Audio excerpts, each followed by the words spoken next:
In 2012, Nintendo released a console that had everything it needed to succeed. It came from the company that created the Wii, one of the best-selling consoles ever made. It had a unique controller, first-party games, and a massive fan base, but instead of becoming Nintendo's next big hit, it became one of their biggest failures. This is the story of the Wii U, the console Nintendo probably wishes people would forget. After the massive success of the Wii, Nintendo had a difficult task ahead of them. The original Wii became one of the best-selling consoles of all time, bringing gaming to millions of people who had never considered themselves gamers before. But by the end of its life cycle, Nintendo is facing a problem. How do you follow up one of the biggest successes in gaming history?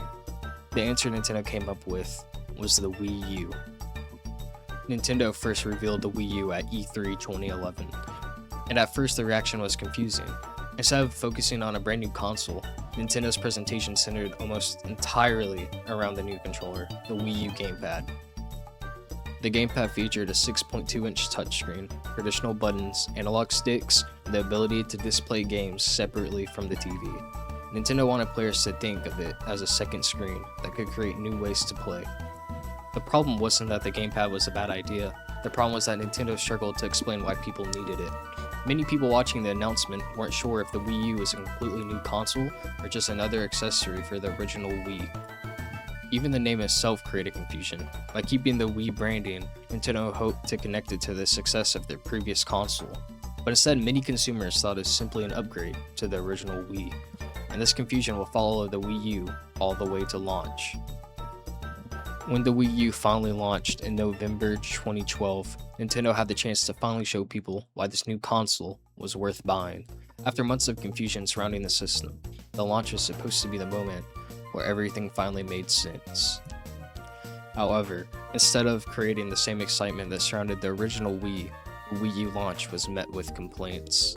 The console released with games like New Super Mario Bros. U and Nintendo Land, which showed off some of the features Nintendo wanted the gamepad to offer.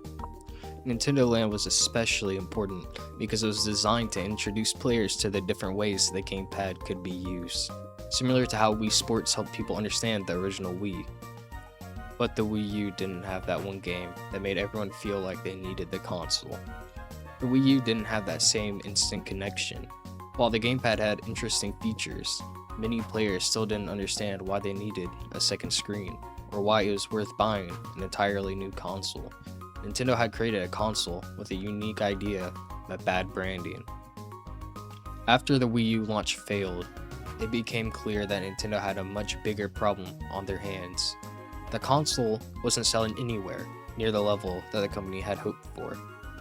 Sales began to slow down, many Wii owners decided not to upgrade, and new customers weren't convinced that the Wii U offered enough to justify buying it. The numbers reflected this. In its first few months, Wii U sales were far lower than Nintendo's previous console, and the company eventually had to lower its expectations for how well the system would perform. By comparison, the original Wii sold over 100 million units during its lifetime. The Wii U, however, would go on to only sell around 13.5 million units, making it one of Nintendo's lowest selling home consoles ever. As sales continued to decline, the Wii U became more than just a disappointing release. It became a sign that Nintendo needed to completely rethink its strategy. Nintendo knew that simply creating another traditional home console wasn't enough. The company needed to figure out what players actually wanted from a Nintendo system. One of the biggest lessons Nintendo learned from the Wii U was the importance of simplicity. Instead of creating another system built around a complicated controller, Nintendo began exploring a different direction. A console that could work both as a home system and a portable device. This idea would eventually become the foundation of Nintendo's next console. Nintendo also wanted to avoid many of the mistakes made with the Wii U. The company needed stronger third-party support, a better launch strategy, and a clearer message that explained why people should buy the system. Development of Nintendo's next console focused on combining the strengths of their previous console, and it needed the accessibility of the Wii, the portability of their handheld consoles, and the strong first-party games Nintendo was known for.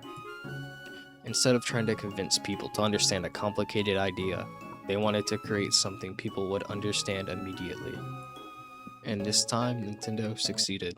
The Nintendo Switch combined the strengths of the Nintendo's home consoles and handheld devices, giving players the ability to play at home or take their games on the go. Unlike the Wii U, the Switch had a simple message that anyone could understand. This was a console you could play anywhere. The Wii U may have failed, but many of its ideas helped Nintendo create one of their biggest successes. The console that Nintendo probably wanted people to forget became one of the most important lessons in the company's history.